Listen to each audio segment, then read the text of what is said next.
In this video, I'm talking about everything having to do with traveling solo to an all-inclusive resort.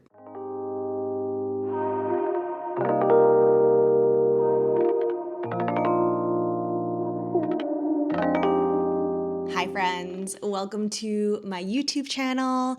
My name is Kayla. Thank you so much for being here. I just got back from a solo trip to Punta Cana, and not just any solo trip, but a solo trip to an all-inclusive resort.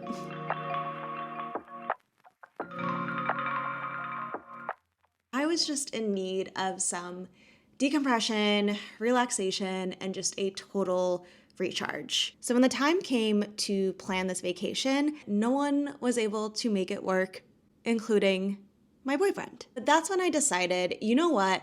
I am such a big believer that I would rather go alone than not go at all. So I'm gonna go on my own and we'll see how it goes.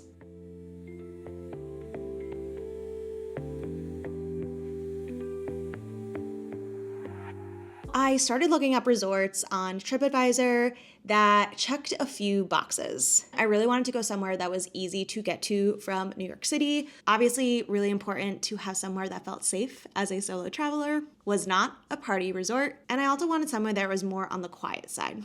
I spent a lot of time searching on TripAdvisor, especially looking up keywords in the search like safety, female, solo, quiet, loud, drunk, things like that to get a vibe for each of these resorts. I originally booked at a different resort and deciding if I should say the name. I originally booked at the Riu Palace Macau in Punta Cana, and as we got closer and closer, I was starting to get worried that the vibe there would be a total party vibe. So 1 week before my trip, I ended up canceling that reservation. It was refundable. And then I ended up switching to Excellence Punta Cana.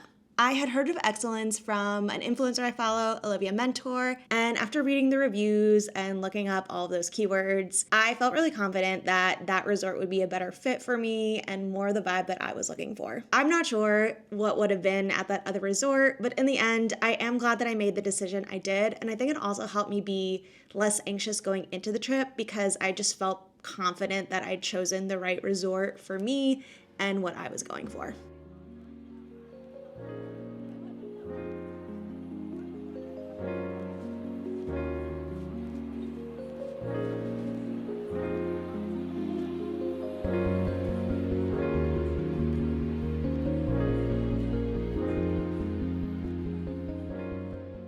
Let's talk about the cost. I calculated this out for the exact same week that I just went away, but in 2026 to get an idea of what the pricing is. Looking at one person in the same room that I was in for 5 nights, it cost $1,911, which breaks down to about $382 a night. If I was booking that same room for 2 people, it says it would cost $2,558. That is about $637 more, which comes out to $127 more per day for being a solo traveler. The transfer to the resort was free. Excellence includes a free transfer for over 3 nights stay, and they sent a private SUV my way. I cannot recommend this more. They gave me really detailed instructions on where the person would be, who to check in with, and I felt so taken care of every step of the way, and then getting back to the airport was just as easy. I personally didn't do any excursions. It was just my choice. I didn't feel like leaving the resort, so there was no additional fee there. I did get a massage one of the days, which is about $200, including the tip. And then throughout the week, I also had brought about $50 in small bills to tip people. So it is more expensive traveling solo, especially when you factor in things like the taxi ride in New York City, but it ended up not being as expensive as I thought it was gonna be to go on my own.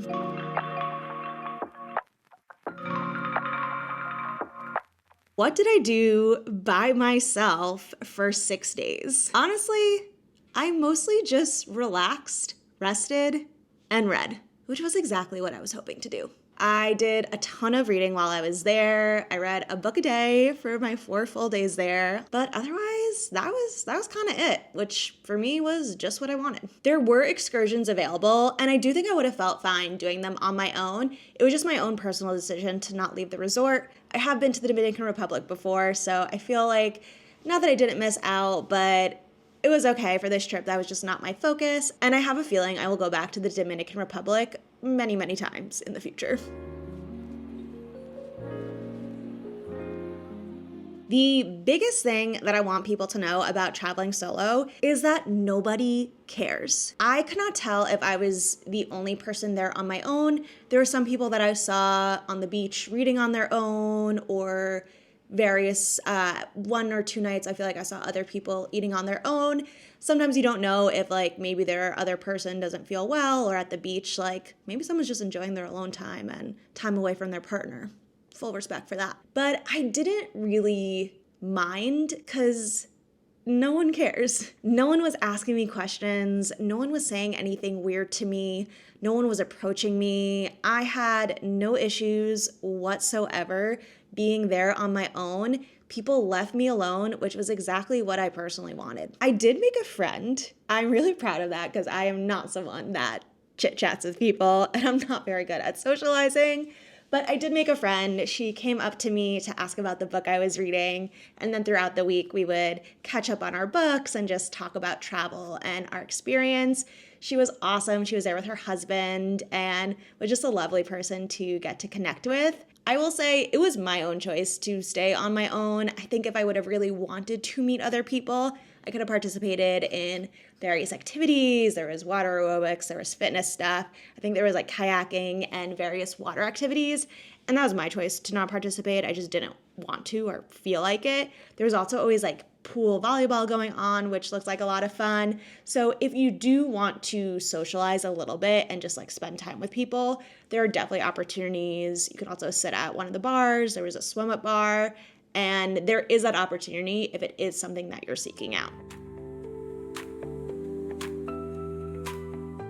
Did I feel lonely? Honestly, no, because during the day, I felt like I was seeing and interacting with enough people, whether it was going to go get my coffee in the morning, it was chit-chatting with someone in line at the buffet, running into my book friend and talking with her about what I was reading. So I felt like I was getting like my level of social interaction that I really craved.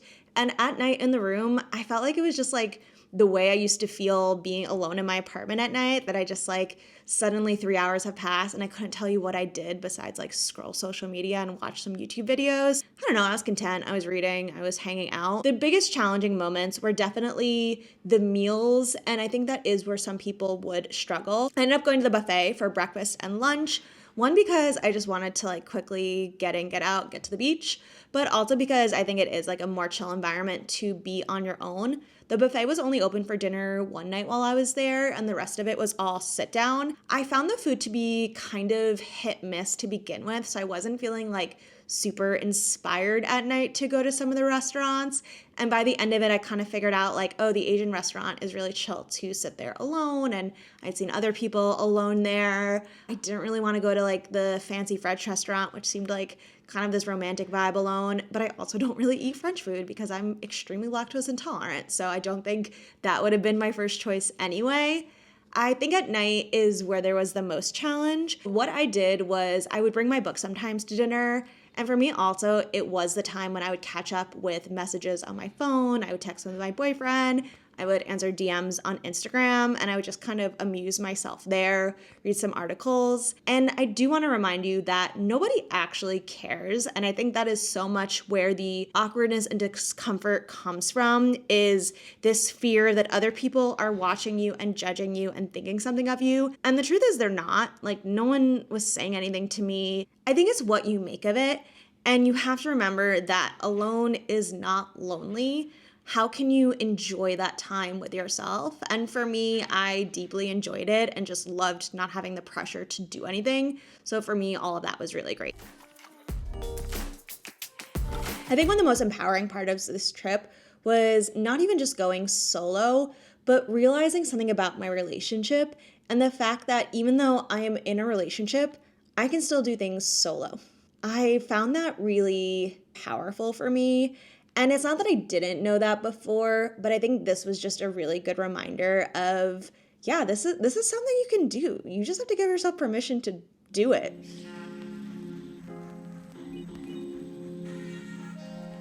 Let's talk about safety. I'm not gonna pretend that I'm an expert on this, but here are a few things that made me feel safer and also made my parents and boyfriend feel safer about the fact that I was traveling on my own. Even when I was booking the resort, I really looked up places that felt safe. It was one of those key things that I would search in TripAdvisor reviews. So I think that's a good place to start, and also be sure to search solo to get the vibe of how other female solo travelers felt. I had a rule every night with both my mom and my boyfriend that when I was back in the room for the evening, I would text them to let them know that I was back home and safe.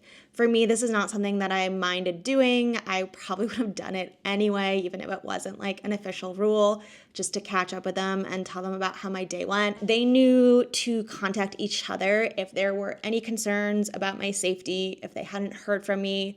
Also, throughout the day, I was keeping them posted. I was really good at communicating that everything was fine and great by me, and I didn't want anyone to worry about that. I didn't share where I was staying until I got back. I do have a following on social media, so that was something I was definitely aware of, that I wasn't going to share my resort. It was interesting because some people did recognize the resort, but I also didn't confirm that until I got back, just to make me feel like no one knew quite where I was except for my loved ones. I am not a big drinker to begin with, so I don't think I would have changed my behavior had I been with people there. But a big thing for me was definitely not drinking heavily. I think I had one drink while I was there, but that's kind of also what I would do if I was there with my family or with my boyfriend. I do think that's something to be aware of, is making sure that you are in your right state of mind and able to take care of yourself and be aware of your surroundings. So that's definitely something to keep in mind. I didn't stay out late at night, and that was not necessarily because I was solo. It was because I was sleepy and just wanted to be in the room at night. So at night, the only time I stayed out was to see the shows that they had in the theater, and I felt super safe walking back to the hotel room because literally everyone was doing the same walk as me, and it was super well lit. So I would say similar to how I feel when I'm walking around New York City at night, follow the most populated path, go where there are people, go where there are lights, and use that as the way that you get home. When it came to valuables at the beach, I feel like I should have been more concerned, but it was honestly so quiet there that it was just easy to keep an eye on my valuables when I was at the beach. When it came to the pool, I would always be able to get a chair that was super close to the area where I was in the water, so I was able to keep an eye on my stuff. But like I said, it was really quiet there and chill, so it was kind of easy to see if someone would have been walking around that was near my stuff that shouldn't be near my stuff. Oh, and what did I do about sunscreen? This is definitely a struggle when you're there alone. I had one of those spray bottle sunscreens and did my best to get my back to the best of my ability. It was probably about a 75% success rate. I was really conscientious this whole trip about staying in the shade. I did not want to get burnt.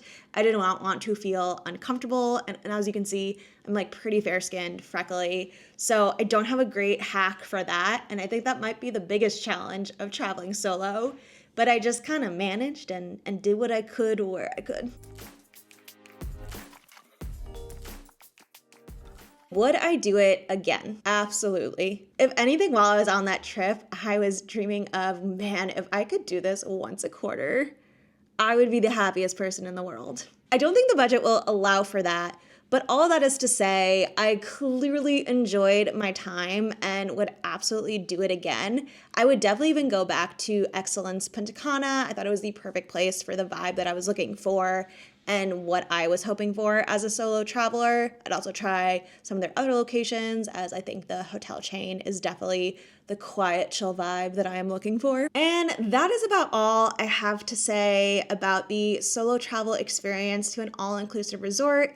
If you are thinking of doing it, I would say do it. It is so lovely, and I am so glad that I decided to say yes to myself and go for it. Thank you so much for watching. If you have any other questions about the trip, let me know in the comments and I'll do my best to answer them. And be sure to like and subscribe to my video. There is so much more content coming your way. lots of book stuff, lots of stuff on life in your 30s, cozy vibes, all of that great stuff. So thank you so much for being here. I'll catch you again next week.